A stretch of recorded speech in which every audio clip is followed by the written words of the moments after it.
Hello friend, welcome to ई+ई speedy classes. Friend, इस video में हम देखेंगे DFCCIL यानी dedicated freight corridor corporation of India limited का एग्जीक्यूटिव इलेक्ट्रिकल 2018 का क्वेश्चन पेपर, जिसमें हम डिस्कस करेंगे कुछ इंपॉर्टेंट न्यूमेरिकल और क्वेश्चन। तो फ्रेंड, देख लेते हैं हमारा टेक्निकल सेक्शन का पहला क्वेश्चन। ओके फ्रेंड, तो फ्रेंड सबसे पहले देख लेते हैं मशीन सेक्शन। मशीन सेक्शन में क्वेश्चन नंबर 1 है आपका, a transformer has 400 watt as a iron loss at full load, the iron loss at half load will be. तो फ्रेंड हम आपको बता दें, आयरन लॉस जो होते हैं वो आपके लोड पर डिपेंड नहीं करते हैं। ये जो फुल लोड पे होंगे वही आपके क्या होंगे, हाफ लोड पर होंगे या एनी लोड पर होंगे।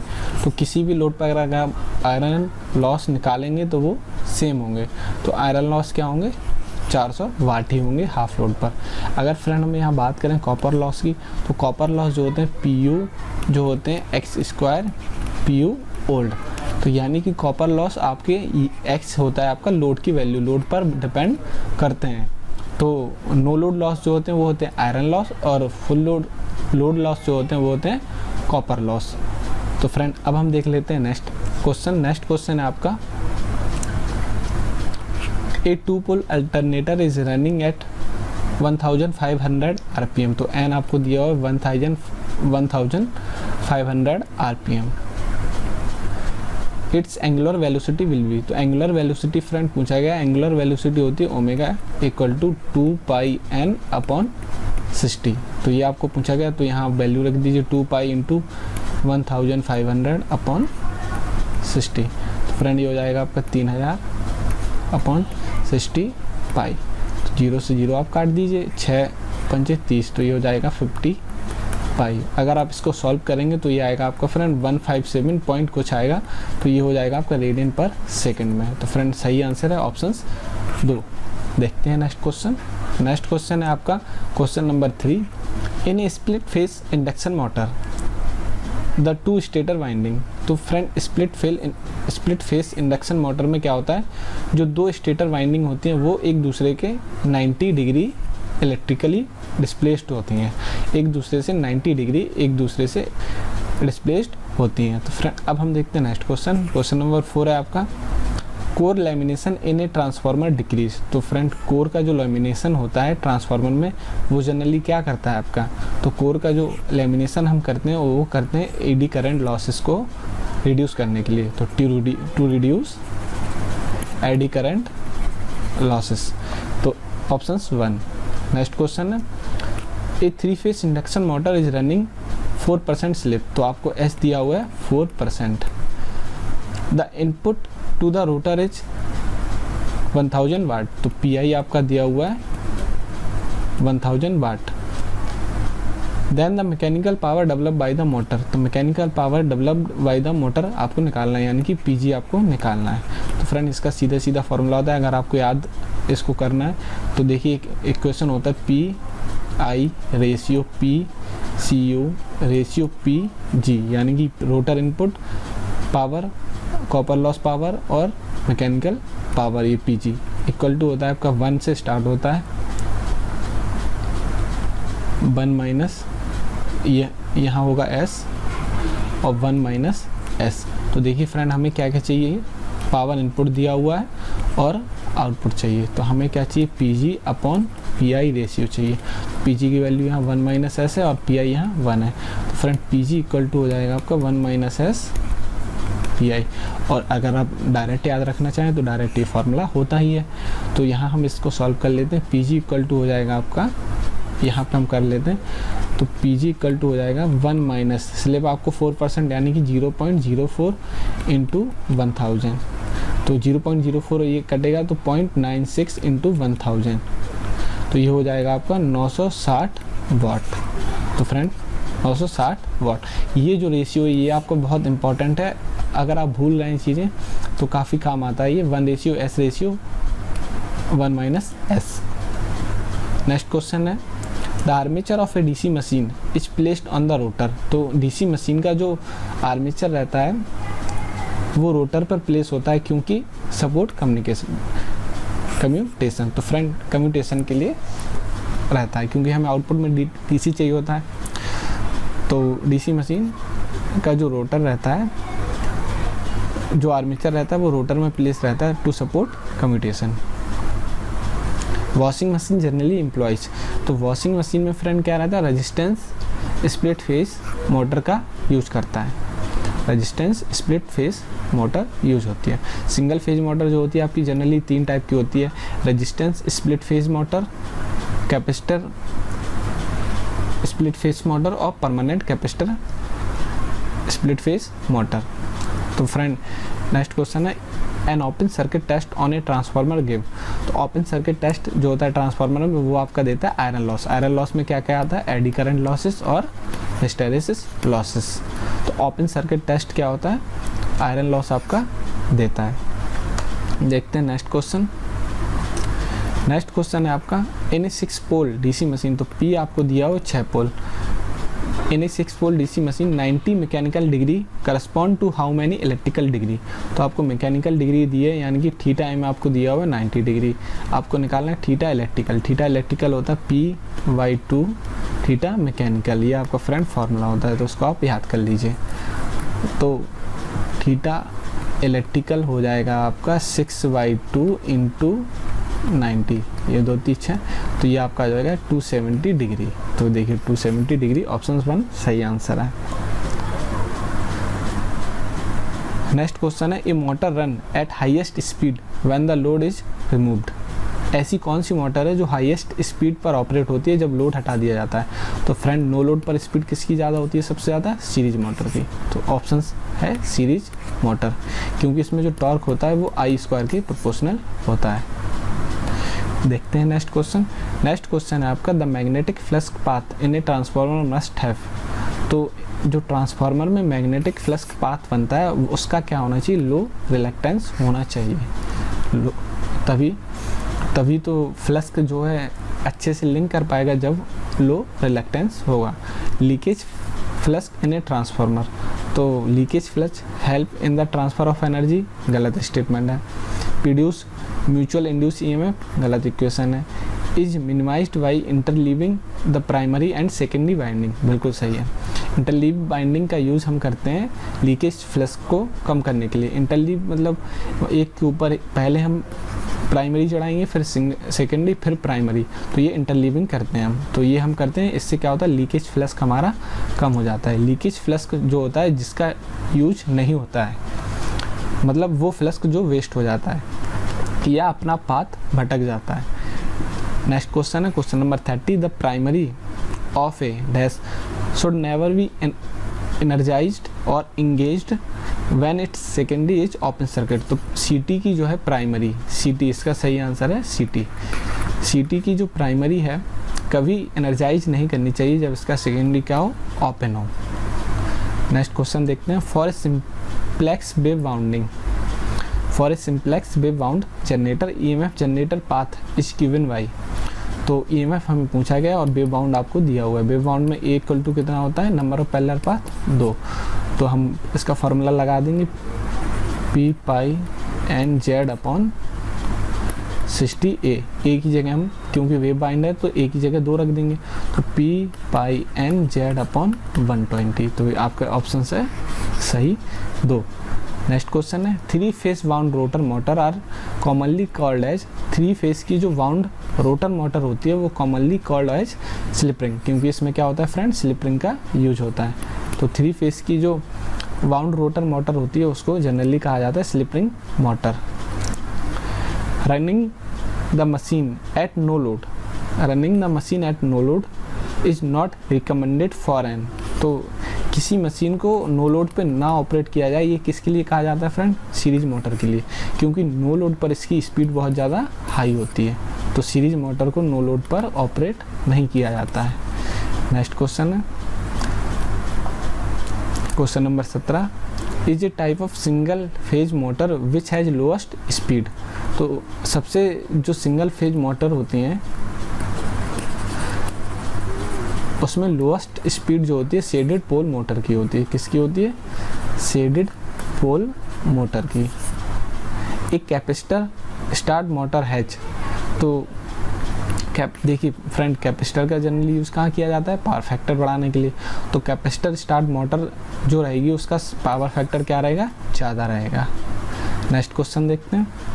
The open circuit characteristics of DC generator is also called as, तो जो आपके ओसीसी कैरेक्टरिस्टिक्स होते हैं डीसी जनरेटर के, उनको हम कहा जाता है no load characteristics, no load या फिर कैरेक्टरिस्टिक्स या सैचुरेशन कैरेक्टरिस्टिक्स।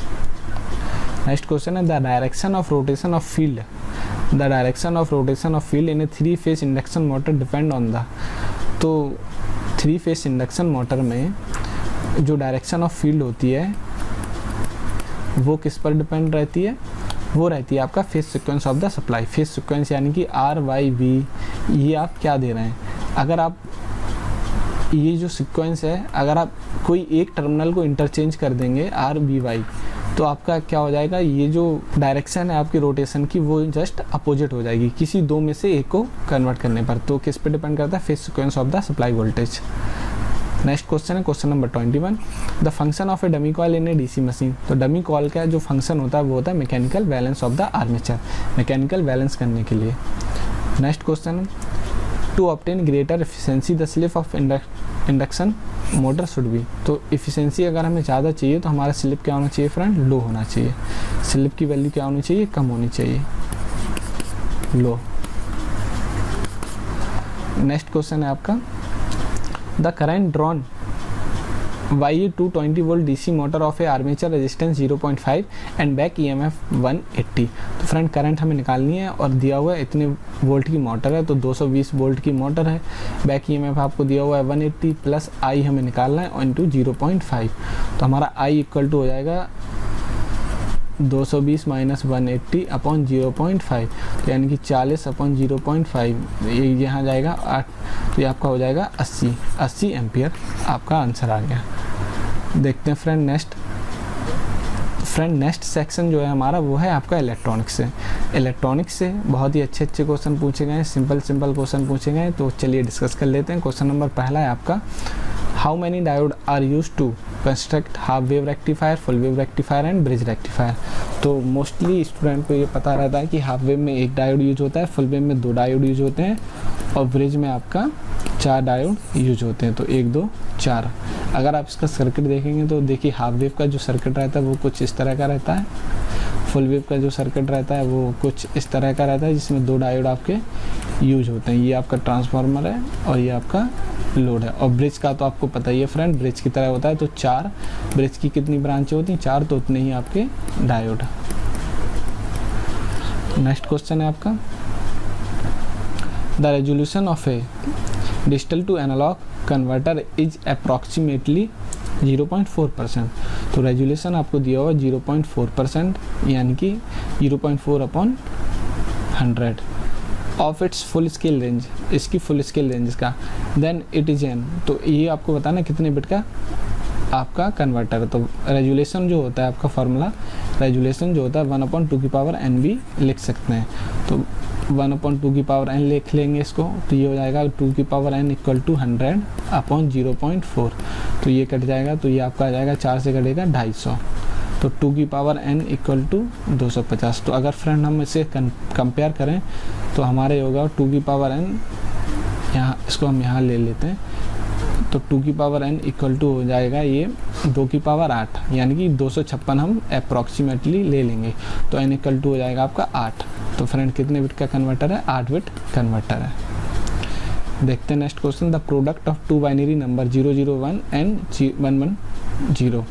तो 011 इंटू 110 इसका प्रोडक्ट हमें निकालना है, तो प्रोडक्ट निकालिए, 0 का करेंगे 0 0 0, 1 का करेंगे 1 1, ये यहाँ 1 1 0, फिर हम करेंगे 1 का तो 1 1 0, अब हम इनको ऐड कर देंगे, तो 0 0 0 0 1 1, कैरी कोई नहीं आया, 0 1 1 1 1 0, कैरी आई 1, तो ये कैरी आई 1 तो 1 इसका में आ लेंगे 1 0 1 और 1 1 0, कैरी आई 1, तो ये तो 1 0 0 1 0 आपका ऑप्शन 3 सही आंसर है।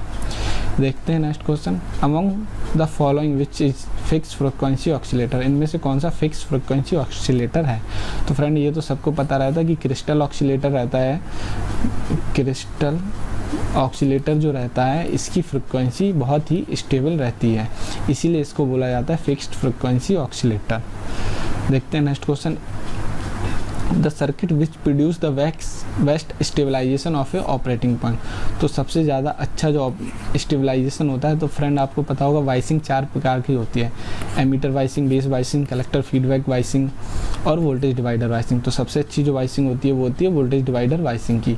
तो आपने देखा होगा एम्पलीफायर सर्किट में या किसी सर्किट में इस तरह का सिंबल ट्रांजिस्टर का बनाया जाता है, ये जो वाइसिंग है इसी को बोला जाता है वोल्टेज डिवाइडर वाइसिंग। अगला क्वेश्चन है the output and input voltage of emitter follower has a phase difference of. तो एमीटर फॉलोवर पहले तो आप ये जानिए कि होता क्या है। तो एमीटर फॉलोवर जनरली होता है हमारा कॉमन कलेक्टर एम्पलीफायर।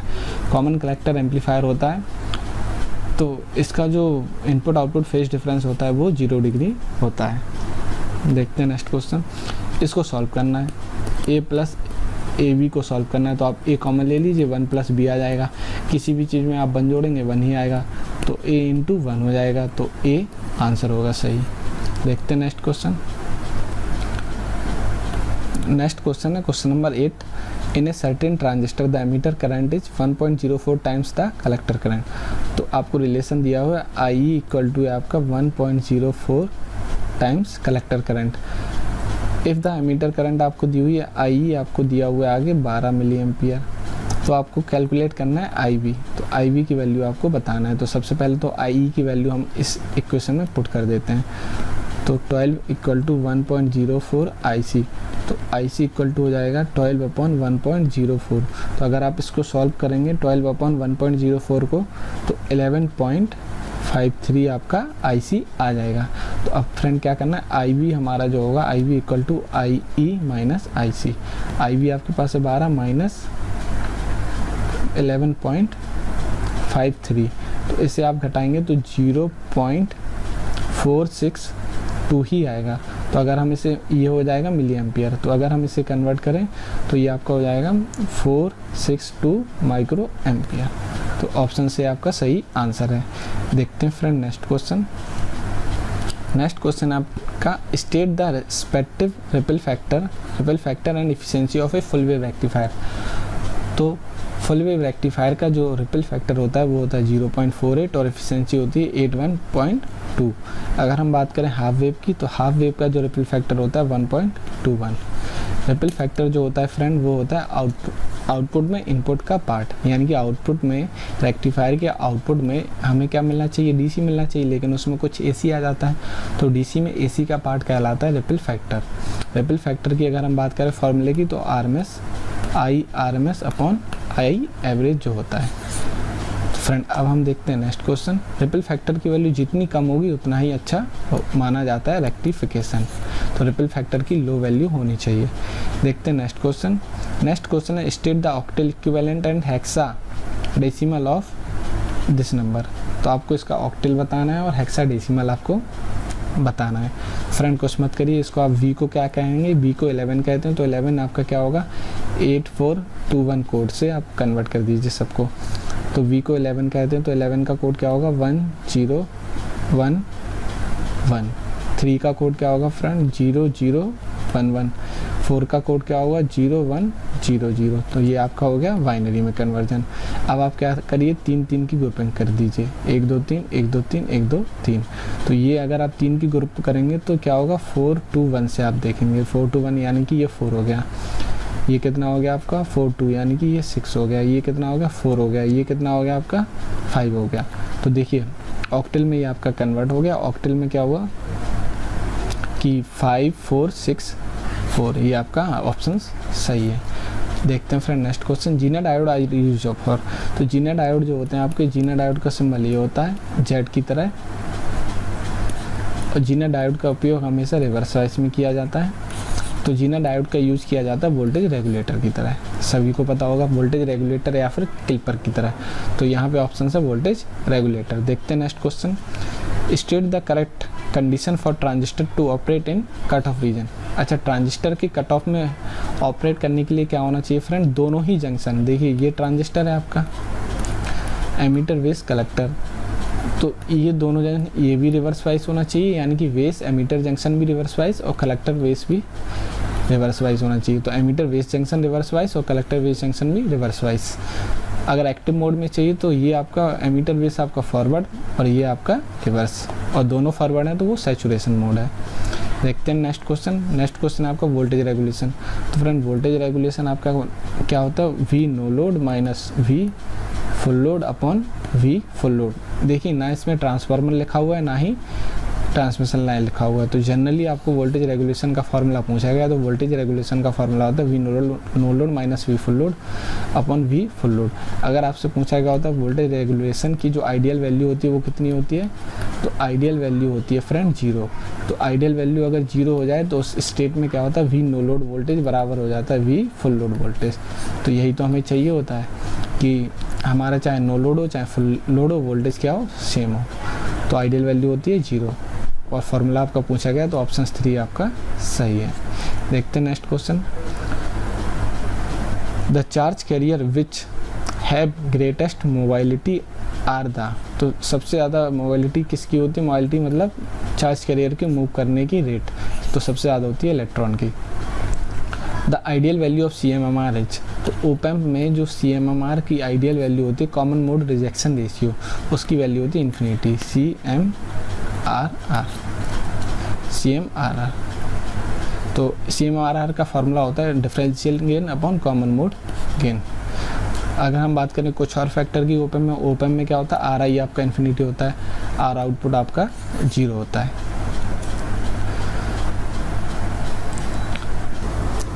नेक्स्ट है आपका friend question number 16। Question number 16 है आपका state the respective decimal equivalent and hexadecimal equivalent of 65। तो 65 को आपका डेसिमल में कन्वर्ट करना है और हेक्सा में कन्वर्ट करना है। तो फ्रेंड अगर देखिए किसी भी बाइनरी हो, ऑक्टेल हो या हेक्साडेसिमल हो, उसको अगर आप डेसिमल में कन्वर्ट करना चाहते हैं तो सीधा सीधा आप क्वांटिटी लिखिए 8 और उसका पोजीशन वेट लिख दीजिए, यानी कि 8 की पावर 0, क्योंकि इसका बेस 8 है। उसके बाद 6 लिखिए उसका पोजीशन वेट, यानी कि 8 की पावर 1। देखिए 8 की इसका वेट होगा 8 की पावर 0, इसका 8 की पावर 1, तो लिख दीजिए। 8 सिंह आपका क्या होता है फ्रेंड, 48, तो ये 48, माफ़ कीजिए फ्रेंड ये 65 है, तो ये हमने गलत लिख लिया, ये 65 होगा, तो ये 65 और 48 प्लस 5 तो ये आपका हो जाएगा 53। तो पहला तो आपका आ गया 53। देखिए 53 क्या किसी और ऑप्शंस में नहीं है, तो आपका ऑप्शन ए सही होगा। लेकिन अगर आपका ये 53 आ गया है डेसिमल में, अगर आपको इसको भी हेक्सा में कन्वर्ट करना है तो 53 अपॉन 16 से डिवाइड कर दीजिए, तो आपका क्या होगा फ्रेंड, 16 3 48, तो 16 3 48, तो और बचा कितना 5, तो आपका आंसर हो जाएगा 53। तो देखिए ये 35, 16 3 48 और 5, तो ये आपका आंसर होगा। चलिए फ्रेंड देखते हैं next question. The lower and upper cut off frequency are also called as. तो जो लोअर और अपर कट ऑफ फ्रिक्वेंसी होती हैं उनको जनरली बोला जाता है हाफ पावर फ्रिक्वेंसी, या फिर लोअर और या फिर हाफ पावर फ्रिक्वेंसी या 1/√2 फ्रिक्वेंसी, हाफ पावर या 1/√2 फ्रिक्वेंसी। देखते हैं नेक्स्ट क्वेश्चन। नेक्स्ट क्वेश्चन है बाइनरी इक्विवेलेंट ऑफ डेसिमल 22। तो डेसिमल 22 का आपको बाइनरी पूछा गया है, तो 2 से आप डिवाइड कर दीजिए, 11 0, फिर 2 से कर दीजिए 5 1, फिर 2 से कर दीजिए तो ये आ जाएगा 2 और 1, और फिर 2 से कर दीजिए तो ये आ जाएगा 1 और ये 0। तो आपका इस तरह से आप ले लीजिए 1 0 1 1 0, तो 1 0 1 1 0 ऑप्शन से सही आंसर है। नेक्स्ट क्वेश्चन है आपका इलेक्ट्रोस्टैटिक। नेक्स्ट जो आपका सेक्शन है वो है आपका मेजरमेंट से, तो मेजरमेंट के काफ़ी इंपॉर्टेंट क्वेश्चन है। तो मेजरमेंट का पहला क्वेश्चन है electrostatic type instrument are primary use as. तो इलेक्ट्रोस्टैटिक टाइप इंस्ट्रूमेंट जो होते हैं वो उनका यूज जनरली किया जाता है वोल्टमीटर के लिए। अगला क्वेश्चन है integrating meter are use for measurement of. Integrating meters are use for measurement of. तो इंटीग्रेटिंग जो मेजरमेंट होते हैं, मीटर्स होते हैं, उनका यूज़ करते हैं एनर्जी के लिए। देखिए फ्रेंड 3 टाइप के मीटर होते हैं आपके, एक होता है इंडिकेटिंग, दूसरा होता है रिकॉर्डिंग और तीसरा होता है इंटीग्रेटिंग। तो इंडिकेटिंग जो होता है वो प्रेजेंट वैल्यू प्रेजेंट ही शो करता है। रिकॉर्डिंग जो होता है वो मेजर करने के साथ साथ रिकॉर्ड भी कर सकता है। इंटीग्रेटिंग जो होता है वो आपका कैलकुलेट करता रहता है, हर घंटे हर महीने ऐड करता जाता है क्वांटिटी को। तो हाउस होल्ड मीटर जो होते हैं या एनर्जी मीटर जो होते हैं वो इंटीग्रेटिंग टाइप इंस्ट्रूमेंट होते हैं, जो कि पूरा रिकॉर्ड करते जाते हैं यानी कि जितनी भी एनर्जी आपने कंज्यूम की है वो सब ऐड करते जाते हैं। देखते हैं नेक्स्ट क्वेश्चन। नेक्स्ट क्वेश्चन है friend, to ensure safety what should be the resistance of the earthing electrode. तो सेफ्टी को इंश्योर करने के लिए अर्थिंग इलेक्ट्रोड क्या होना चाहिए, जितना लो हो सके, जितना लो रेजिस्टेंस उसका हो सके उतना लो होना चाहिए। लो रेजिस्टेंस होगा तभी तो उसमें फॉल्ट करंट फ्लो होगी। देखते हैं next question. A electrodynamo type instrument find its major uses. तो इलेक्ट्रोडायनमो टाइप जो इंस्ट्रूमेंट होते हैं वो स्टैंडर्ड इंस्ट्रूमेंट भी होते हैं, मतलब मेजरमेंट के लिए भी यूज़ किए जाते हैं और ट्रांसफ़र इंस्ट्रूमेंट के लिए भी यूज़ किए जाते हैं। फ्रेंड अगर आप नहीं जानकारी है ट्रांसफ़र इंस्ट्रूमेंट क्या होते हैं, तो ट्रांसफ़र इंस्ट्रूमेंट वो होते हैं जो किसी और इंस्ट्रूमेंट के, किसी अदर इंस्ट्रूमेंट के कैलिब्रेशन के लिए यूज़ किए जाते हैं। तो इलेक्ट्रोडायनमो टाइप जो इंस्ट्रूमेंट होते हैं वो स्टैंडर्ड इंस्ट्रूमेंट और ट्रांसफ़र इंस्ट्रूमेंट दोनों होते हैं। ये क्या है फ्रेंड, 741। देखिए 741 ओप एम्प, तो एक तो होती है 714 और एक 741। तो 741 जो होती है इंस्ट्रूमेंटेशन आईसी होती है। तो इसमें भी कितनी पिन होती हैं, 8 पिन होती हैं। The number of basic SI unit is. तो बेसिक एसआई यूनिट होती हैं फ्रेंड 7 एमकेएस पद्धति में। एमकेएस पद्धति में जो बेसिक यूनिट होती हैं वो 7 होती हैं। नेक्स्ट क्वेश्चन है आपका, the material of a wire use for making standard register is usually. Standard register बनाने के लिए जनरली हम क्या करते हैं, मैग्नीन का यूज़ करते हैं, क्योंकि इसका टेम्परेचर कोफिशिएंट क्या रहता है, लो रहता है। मतलब टेम्परेचर कोफिशिएंट लो रहने से क्या रहता है, इस रेजिस्टेंस की वैल्यू टेम्परेचर पर ज़्यादा डिपेंड नहीं करती है। देखते हैं next question. Megger is essentially a. Megger क्या होता है फ्रेंड, मेगा ओम मीटर होता है। मेगा ओम मीटर जिसको मेगर का यूज हम करते हैं हाई रेजिस्टेंस मेजर करने के लिए। हाई रेजिस्टेंस यानी insulation of a cable. Air friction damping is use which type of instrument. तो एयर फ्रिक्शन डैम्पिंग जो होती है हमारी मूविंग आयरन इंस्ट्रूमेंट में यूज की जाती है, यानी कि पीएमएमसी में आप मूविंग आयरन मतलब मूविंग आयरन जिसमें टॉर्क प्रोपोर्शनल होता है आई स्क्वायर के। तो इसमें हम क्या करते हैं, एयर फ्रिक्शन डैम्पिंग यूज़ करते हैं। पीएमएमसी मीटर में हम एडी करंट डैम्पिंग यूज़ करते हैं। ओम मीटर में भी हम या फिर मेगर में हम एडी करंट डैम्पिंग यूज़ करते हैं। देखते हैं next question. The 2 port tariff is use for. तो इंडस्ट्रियल कंज्यूमर के लिए 2 पोर्ट टैरिफ यूज़ किया जाता है। 2 पोर्ट टैरिफ क्या होता है, इसमें फिक्स रेट होते हैं और वेरिएबल रेट होते हैं। तो 2 पोर्ट होते हैं टैरिफ के, फिक्स रेट और variable. The bridge use for frequency sensitive. तो वेन ब्रिज का यूज फ्रिक्वेंसी मेजरमेंट के लिए किया जाता है। नेक्स्ट क्वेश्चन है, which bridge is use to measure the inductance of high Q inductor.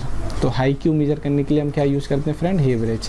Hey bridge का यूज देखिए ये बहुत ही अच्छा क्वेश्चन है। हे ब्रिज का यूज़ क्यू की 10 से ज़्यादा वैल्यू मेजर करने के लिए किया जाता है, और 0 से लेकर 10 तक अगर हमें क्यू मेजर करना है तो मैक्सवेल इंडक्टेंस ब्रिज का हम यूज़ करते हैं। अगला जो सेक्शन है वो हमारा कंट्रोल सिस्टम से।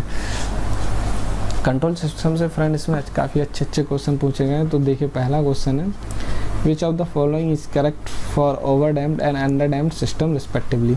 तो ओवर डैम्प्ड के लिए हमारा जीटा की वैल्यू 1 होनी चाहिए और अंडर डैम्प्ड के लिए हमारी 0 से लेके 1 होनी चाहिए। तो ऑप्शन भी सही आंसर है। अगर जीटा की वैल्यू आपकी 1 है तो इसका मतलब क्या है, सिस्टम हमारा क्रिटिकली डैम्प्ड है। देखते हैं next question. Any physical system that does not automatically correct the variation in the output. कोई ऐसा सिस्टम है जो आउटपुट के वेरिएशन को करेक्ट नहीं करेगा तो वो क्या है, ओपन लूप सिस्टम है। अगर उससे वो सुधार देगा तो वो हमारा क्लोज लूप सिस्टम हो जाएगा।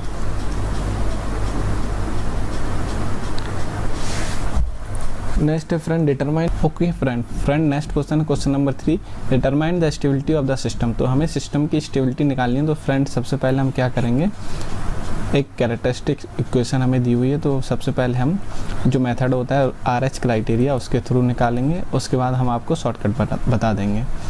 तो हम लिखते हैं s की पावर 3, s की पावर 2, s की पावर 1, s की पावर 0। तो सबसे पहले हम s की पावर 3 में हम यहाँ 1 लिखेंगे कॉफिशिएंट, उसके बाद ये वाला s का कॉफिशिएंट, ये भी 1 होगा, यहाँ भी 1, यहाँ भी 4। अब हम क्या करेंगे, क्रॉस मल्टीप्लाई, 1 इंटू 1, 1 इंटू 1 1 और माइनस, तो यहाँ ये हो जाएगा 1 माइनस 4 अपॉन ये वाली डिजिट 1, तो ये आपका हो जाएगा -3 और ये आपका हो जाएगा 0, क्योंकि यहाँ 0 0 है। इसके बाद इसका आप मल्टीप्लाई करेंगे -3 का 4 में, तो -12 और -0 अपॉन -3, तो ये हो जाएगा आपका 4 और यहाँ हो जाएगा आपका 0। तो फ्रेंड देख रहे हैं पहली जो रो आ रही है आपकी 1 4 -3 और 4 आ रही है, तो 2 आपके साइन चेंज हो रहे हैं, यानी कि 2 साइन चेंज हो रहे हैं। तो आपका ये सिस्टम क्या है, अगर साइन चेंज होता है तो सिस्टम अनस्टेबल है। तो फ्रेंड ये था हमारा क्वेश्चन नंबर 3, तो आंसर है आपका अनस्टेबल सिस्टम। अगर आप इसको शॉर्ट में भी करना चाहें तो शॉर्ट में ये ऐसे पॉसिबल है कि जिस कैरेक्टरिस्टिक्स इक्वेशन में s की पावर 3 दे रखी होती है उसको हम डायरेक्ट कर सकते हैं आउटर पार्ट का कॉफिशिएंट का मल्टीप्लिकेशन यानी 1 इंटू 4 और इनर पार्ट का कॉफिशिएंट यानी 1 इंटू 1। तो इनर पार्ट के जो कॉफिशिएंट होते हैं वो बड़े होने चाहिए। तो ये क्या रिलेशन सही हो बैठ रहा है हमारा, 4 इंटू 1 मतलब 4 ग्रेटर नहीं, ये रिलेशन सही नहीं बैठ रहा है क्योंकि ये कॉफिशिएंट ज़्यादा है, ये कम है। अगर ये कॉफिशिएंट अंदर वाला कॉफिशिएंट ज़्यादा होता है तो सिस्टम स्टेबल होता है, अदरवाइज अनस्टेबल होता है। देखते हैं फ्रेंड नेक्स्ट क्वेश्चन है the phase shift of A second order system with A transfer function of 1/s²। तो 1/s² के लिए कितना फेज शिफ्ट होगा, तो ये होगा फ्रेंड सही आंसर इसका -180, क्योंकि -180 1/s के लिए -90 का फेज शिफ्ट होता है, और अगर हम बात करें सिर्फ s के लिए तो +90 का फेज शिफ्ट होता है।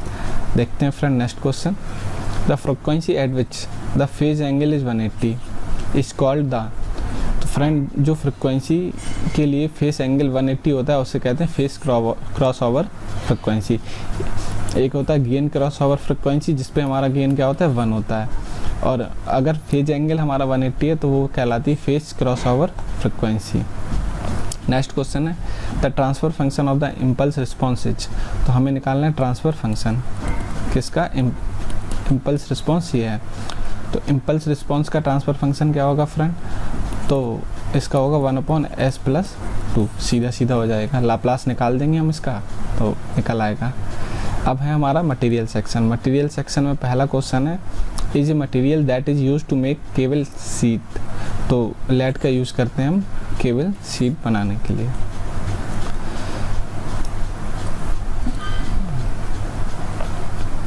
नेक्स्ट क्वेश्चन है which is the coordination number of a body centric cubic system. तो BCC का आपको कोऑर्डिनेशन नंबर पूछा गया, तो BCC का कोऑर्डिनेशन नंबर जो होता है फ्रेंड वो होता है आपका 8।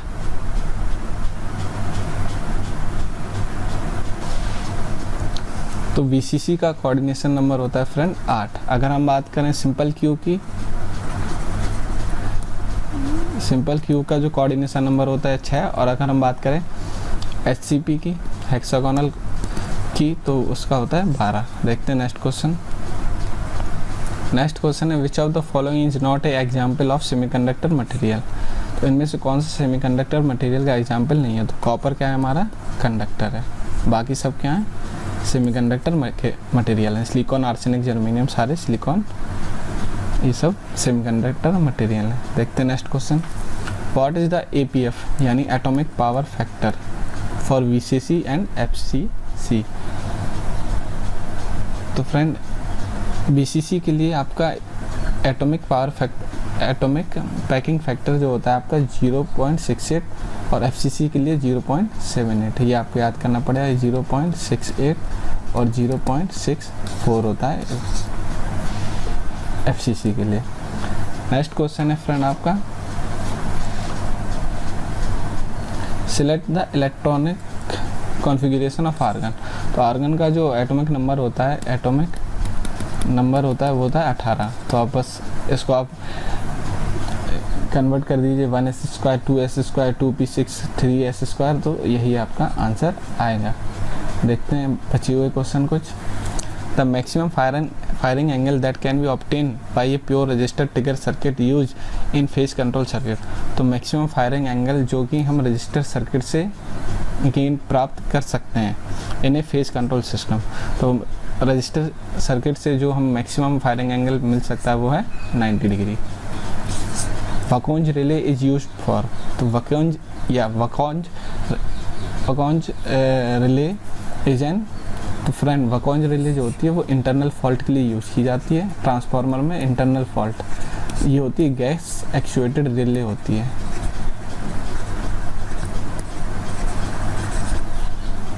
देखते हैं next question. HRC fuse provide the best protection against, तो HRC फ्यूज जो होते हैं वो हमेशा शॉर्ट सर्किट के लिए बेस्ट प्रोटेक्शन प्रोवाइड करते हैं। High rapturing capacity fuse HRC के फुल फॉर्म। देखते हैं नेक्स्ट क्वेश्चन। स्ट्रे लॉस किसे कहते हैं फ्रेंड, तो स्ट्रे लॉस को हम कहते हैं iron loss plus mechanical loss, दोनों का कॉम्बिनेशन जो होता है वो स्ट्रे लॉस कहलाता है।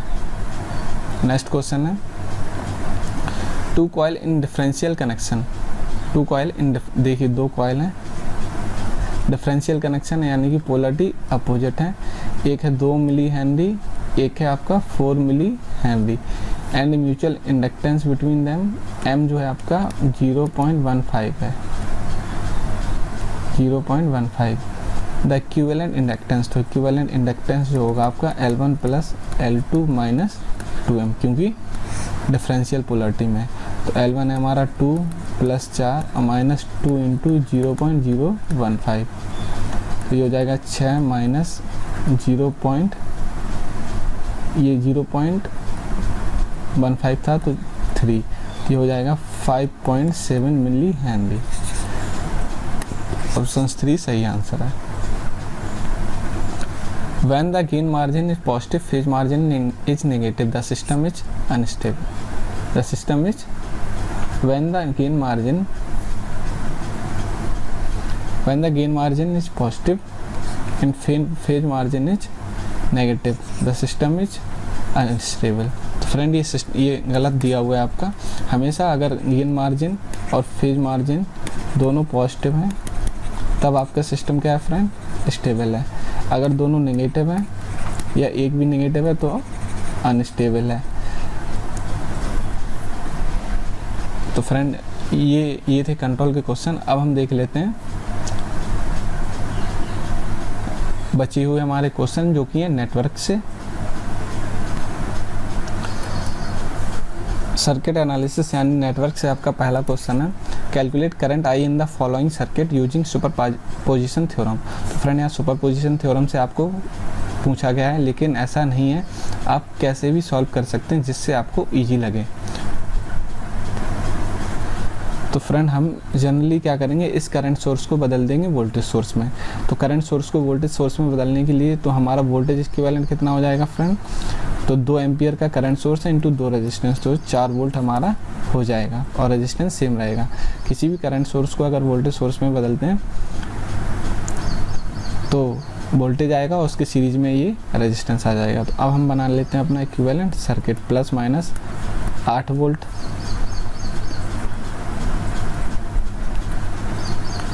6 ओम रेजिस्टेंस।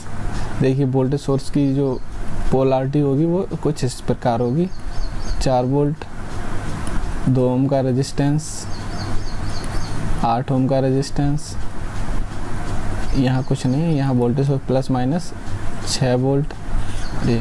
अब इस सर्किट में हम क्या लगा देंगे फ्रेंड, KVL लगा देंगे। इस सर्किट में हम KVL लगा देंगे। तो KVL लगाएंगे तो देखिए यहाँ से स्टार्ट कीजिए चलना। तो सबसे पहले पोलरिटी आई -8 प्लस 6 इंटू आई मान लेते हैं करंट, यही तो आई हमें फाइंड करनी है। उसके बाद देखिए -4 की पोलरिटी, -4 अब प्लस 2 और 2 ओम का रेजिस्टेंस और 8 ओम का, 10 इंटू आई, और फिर देखिए प्लस की पोलरिटी आई तो प्लस 6 वोल्ट इक्वल टू 0। तो अगर हम इसको सॉल्व करेंगे 6 4 12 और -6, तो ये हो जाएगा आपका -6 और plus 16 I equal to 0। I equal to हो जाएगा आपका 6/16 यानी 3/8। 3/8 करेंगे फ्रेंड तो आपका आएगा ये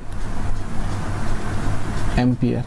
तो अगर इसको आप करेंगे तो 0.375 एम्पियर, तो ये 0.375 milli ampere.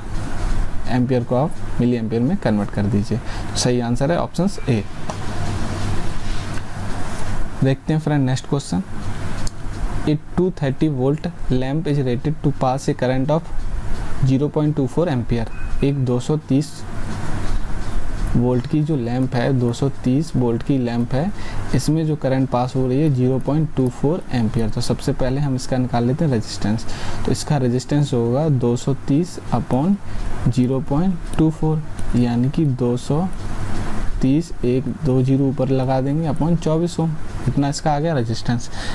If a second similar lamp is connected in parallel to the lamp, अगर एक और लैंप हम जोड़ दें पैरेलल में इसके सिमिलर मतलब सेम ही रेजिस्टेंस की, तो calculate the supply current required to give the same power output in each lamp. तो हमें क्या करनी है, सप्लाई करंट मेजर करनी है। तो अब हम फ्रेंड क्या करेंगे, जब सेम वोल्टेज रेटिंग का लैंप जोड़ दिया है पैरेलल में सेम रेजिस्टेंस का, तो अब हम टोटल आई निकालनी है। तो टोटल आई हमारी क्या होगी, तो टोटल आई इक्वल टू होगी, टोटल आई इक्वल टू जो होगी हमारी, देखिए 230 वोल्ट अपॉन टोटल रेजिस्टेंस, लेकिन आर टोटल जो रेजिस्टेंस होगा अब इन दोनों का पैरेलल हो जाएगा। तो 230 अपॉन, और दोनों का ही रेजिस्टेंस क्या है, सेम है, तो आर पैरेलल आर। तो जब 230 ये इतना रेजिस्टेंस पैरेलल में जाएगा तो डिवाइड बाई 2 हो जाएगा। तो 230 अपॉन 30/24/2, तो ये जब डिवाइड हो जाएगा तो ये चीज़ यहाँ कोफिशिएंट आ जाएगा। तो ये हो जाएगा 230/2300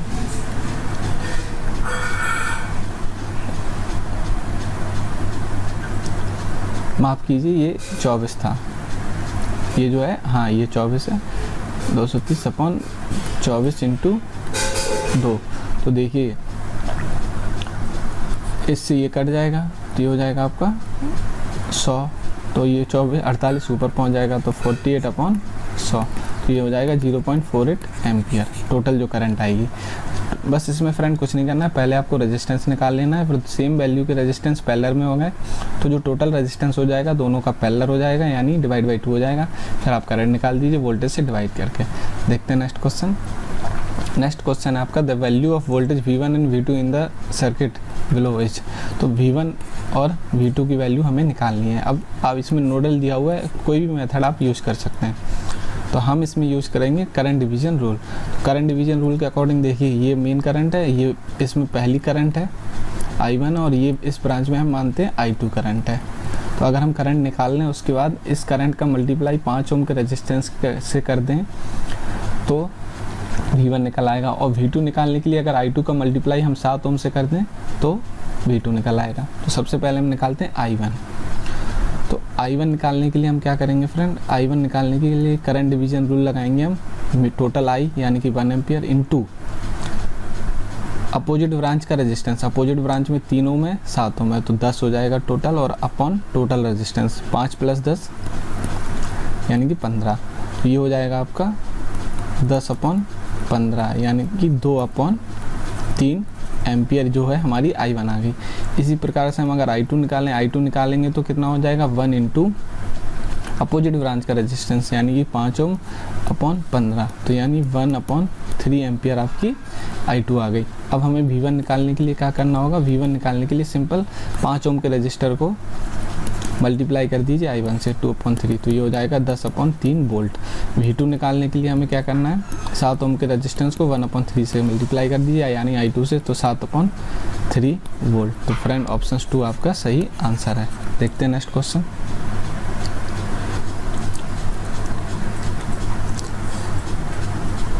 नेक्स्ट क्वेश्चन है आपका question number 4। If two capacitance having capacitor 5 microfarad and 10 microfarad are respectively connected in series across 200 volt, दो कैपेसिटर हैं आपके पास, 5 माइक्रोफैरेड और 10 माइक्रोफैरेड फैरेड के, जो कि कनेक्टेड हैं 200 वोल्ट के across. Find the potential difference across each capacitor. हर एक कैपेसिटर में हमें निकालना है वोल्टेज V1 और V2। तो इसमें कुछ नहीं करना फ्रेंड, कैपेसिटर के लिए वोल्टेज डिवीज़न रूल आप अप्लाई कर दीजिए। तो कैपेसिटर के लिए जो वोल्टेज डिवीज़न रूल होता है वो होता है, देखिए अगर V1 निकालना है तो टोटल वोल्टेज इनटू V1 को छोड़ के अपोजिट ब्रांच का कैपेसिटर, तो 10 और दोनों का योग, और 10 और 5 15, तो 2/3, तो ये हो जाएगा 400/3। तो आंसर आ जाएगा 133.33। तो देखिए पहला तो आंसर हमारा आ चुका है, लेकिन दूसरा भी निकालना है। तो V2 इक्वल टू होगा आपका 200 टोटल वोल्टेज इनटू इसके अक्रॉस निकालना है तो ऊपर वाला अपोजिट कैपेसिटेंस 5/15, 3, 200/3 जो होगा 200/3, तो ये आ जाएगा 6.667। तो ऑप्शन 2 आपका सही आंसर है। देखते हैं friend next question. Next question है, heater takes current 7 ampere from 230 volt. I आपको दिया हुआ 7 एम्पियर, वी आपको दिया है 230 वोल्ट और टी आपको दिया है 12 hour for 12 hour. Calculate the energy consume in kilowatt hour. तो एनर्जी कंज्यूम्ड आपको निकालना है। तो एनर्जी क्या होगा आपका, E इक्वल टू होता है P इंटू टी और P आपका होगा V इंटू आई इंटू टी। तो 7 इंटू 230 इंटू 12, तो ये आपका आ जाएगा करीब,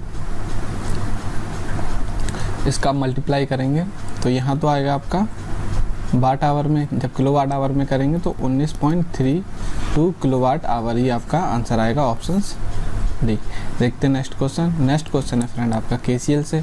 इनकमिंग करंट दी हुई है, आउटगोइंग करंट दी हुई है, आपको एक करंट इसमें निकालनी है।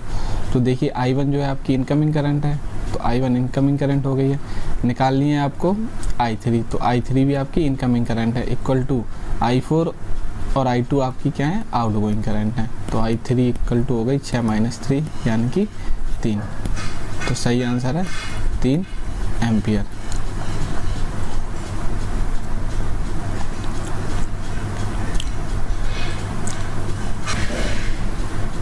नेक्स्ट क्वेश्चन है friend, question number 7। The value of R for which the maximum power transfer across AV of the circuit shown in figure below is. तो हमें मैक्सिमम पावर ट्रांसफर के लिए R की वैल्यू निकालनी है। तो R की वैल्यू निकालने के लिए हम क्या करेंगे, सबसे पहले R को कर देंगे ओपन और सभी वोल्टेज सोर्स को उनकी इंटरनल इम्पीडेंस यानी कि शॉर्ट से रिप्लेस कर देंगे। शॉर्ट से रिप्लेस करेंगे तो क्या होगा फ्रेंड, देखिए तो ये है हमारा 1 ओम का रेजिस्टेंस, ये 2 ओम का रेजिस्टेंस, ये है 4 ओम का रेजिस्टेंस और ये है 3 ओम का रेजिस्टेंस। तो हम यहाँ से देखेंगे RTH मैक्सिमम पावर ट्रांसफ़र के लिए। RTH तो देखिए ये दोनों पैरेलल में आ गए और ये दोनों पैरेलल में आ गए और बाकी ये देखिए यहाँ से दोनों सीरीज में आ गए। तो RTH जो होगा 1 पैरेलल 2 और +4 पैरेलल 3, तो ये हो जाएगा 1 × 2/1 + 2 3 +4 × 3/7, तो ये हो जाएगा आपका 2/3 यानी कि 0.67 और प्लस ये हो जाएगा आपका 4 × 12 12/7, तो ये हो जाएगा 1.74971। तो ये जोड़ेंगे इसको हम 8 6 × 13 और एक ये हो जाएगा आपका 8 और 1 13 और ये 2, तो 2.38।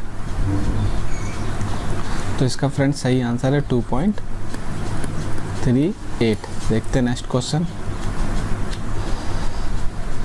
नेक्स्ट क्वेश्चन है, for the figure shown below the value of supply voltage VH। तो हमें सप्लाई वोल्टेज की वैल्यू निकालनी है, जबकि आपको I दे रखी है, टोटल R दे रखे हैं आपको। तो V जो इक्वल टू होगा आपका V1 + V2 + V3 होगा और V1 क्या होगा R1I + V2 R2I + R3I। तो R1 R2 R3I को आप अलग से लिख लीजिए 1.5 और R को सभी को जोड़ दीजिए 2 + 3 + 8, तो जो हो जाएगा 13 × 1.5, तो ये आपका आ जाएगा 19.5 आंसर वोल्ट। देखते हैं नेक्स्ट क्वेश्चन। ये भी फ्रेंड नोडल पे बेस है, ये भी आप कर लेंगे। ये जो क्वेश्चन था ये भी काफ़ी सिंपल है। इसमें क्या करना है, आप पहले इस सोर्स को, चलिए इसको कर ही लेते हैं। Question number 8, for the circuit shown in figure the value of current I is. तो सर्किट दिया हुआ है, इसके लिए हमें आई की वैल्यू निकालनी है। तो सबसे पहले आप एक सोर्स को एक्टिव करिए, एक सुपर पोजिशन आप इसमें अप्लाई कर दीजिए।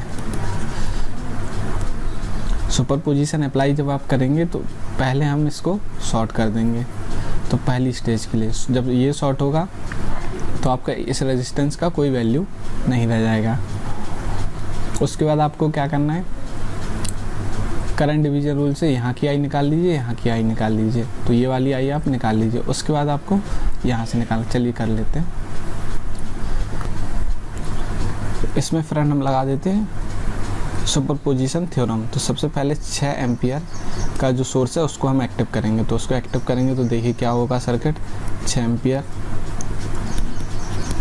4 ओम का रेजिस्टेंस, 1 ओम का रेजिस्टेंस, 2 ओम का रेजिस्टेंस। इसमें ही हमें आई निकालनी है। उसके बाद ये 3 ओम का रेजिस्टेंस, और वोल्टेज सोर्स जो है वो शॉर्ट सर्किट से रिप्लेस हो जाएगा। वोल्टेज जो है शॉर्ट से रिप्लेस हो जाएगा। तो देखिए किसी भी शॉर्ट के पैरेलल में रेजिस्टेंस आएगा तो इसका भी कोई मतलब नहीं रह जाएगा। तो अब हमें आई निकालनी है। तो आई निकालनी सिंपली हमें टोटल आई दे रखी है 6 एम्पियर। तो ये पैरेलल में 1 और 2 ओम के रेजिस्टेंस जो है वो पैरेलल में आ जाएंगे। उसके बाद हम करंट डिवीजन रूल लगा देते हैं। तो आई हम निकाल लेंगे। तो इस आई को हम बोलेंगे I1 equal to 6 ampere into opposite branch का रेजिस्टेंस यानी कि 1/1 + 2। तो 6/3 यानी कि 2 एम्पियर। तो I1 जो आ गया हमारा 2 एम्पियर आ गया। मतलब जब हमारा करंट सोर्स एक्टिव था तब हमारा I1 आ गया 2 एम्पियर यहाँ पे। अब हम क्या करेंगे, वोल्टेज सोर्स को अकेले एक्टिव कर देंगे। उसके लिए हम पहले इस सर्किट को इरेज कर लेते हैं।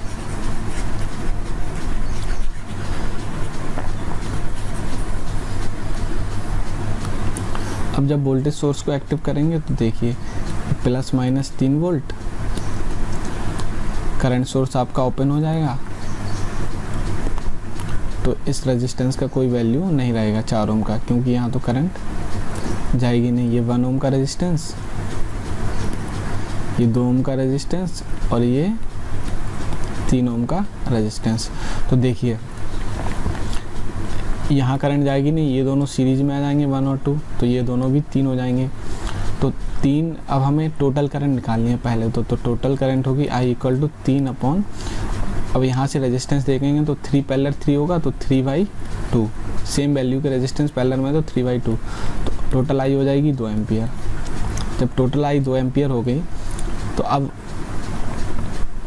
जब दोनों ही सेम वैल्यू के रेजिस्टेंस है, 3 ये हैं और 3 ये हैं, तो 2 एम्पियर अगर यहाँ पे है तो यहाँ कितनी जा रही होगी, 1 एम्पियर।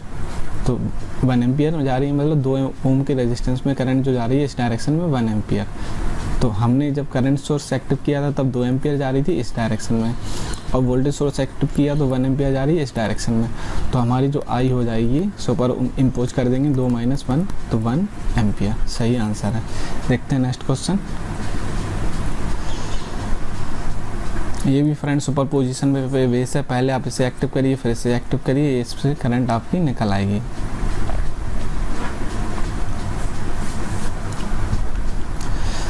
नेक्स्ट क्वेश्चन, एक कंडक्टर है, a conductor of 0.5 mm diameter with a resistance 400 ohm. Find the resistance of the same length है of a wire if diameter is double. तो सबसे पहले तो हम आर का फॉर्मूला लिख लेते हैं। आर बराबर होता है ρl/a। तो देखिए एल तो हमें सेम दे रखा है। अच्छा, ए की जगह हम क्या कर लेते हैं, डायमीटर कर लेते हैं। ρl/a की जगह क्या कर लेंगे, डायमीटर πr², यानी कि πd/2 का होल स्क्वायर। तो जो r हमारा प्रोपोर्शनल है 1/d का होल स्क्वायर है। l तो हमें सेम दिया है तो l आप हटा दीजिए। तो देखिए हमें क्या दिया हुआ है, 400 ओम का रेजिस्टेंस दिया हुआ है, जिसमें हमारा डायमीटर दिया है 0.5 का होल स्क्वायर। अब हमें r न्यू निकालना है। अगर हम डायमीटर को क्या कर दें, डबल कर दें यानी कि 2 × 0.5 का होल स्क्वायर। तो इसको यहाँ लिख लेते हैं 400 अपॉन एक्स इक्वल टू 2 हम बाहर लिख लेंगे तो 4 इंटू 0.5 का होल स्क्वायर अपॉन 0.5 का होल स्क्वायर, ये कट जाएगा। तो x इक्वल टू आ जाएगा 400 अपॉन 4, तो ये आ जाएगा 100 ओम का रेजिस्टेंस। देखते हैं नेक्स्ट क्वेश्चन।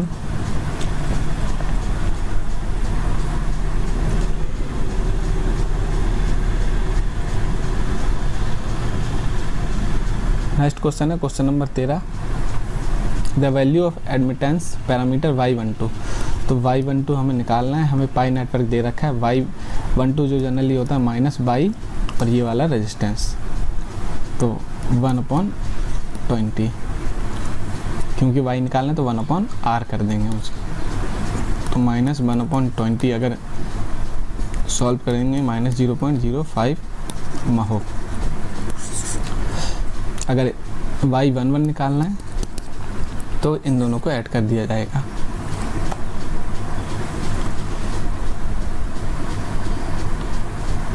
ये भी फ्रेंड वही KVL KCL पे क्वेश्चन है, ये आप कर लेंगे।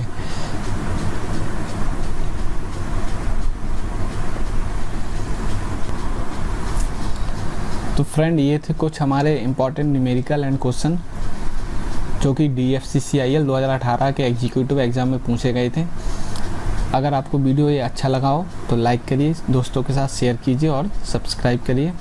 दोस्तों इसी तरह के छोटे छोटे क्वेश्चन पूछे जाते हैं, तो जनरली आप एक बार भी रिवीजन कर लेंगे तो आपको आइडिया लग जाएगा कि एग्ज़ाम पेपर कैसा आता है और किस टाइप के क्वेश्चन पूछे जाते हैं। तो फ्रेंड वीडियो अच्छा लगा हो तो लाइक करिए, शेयर कीजिए, सब्सक्राइब कीजिए। धन्यवाद।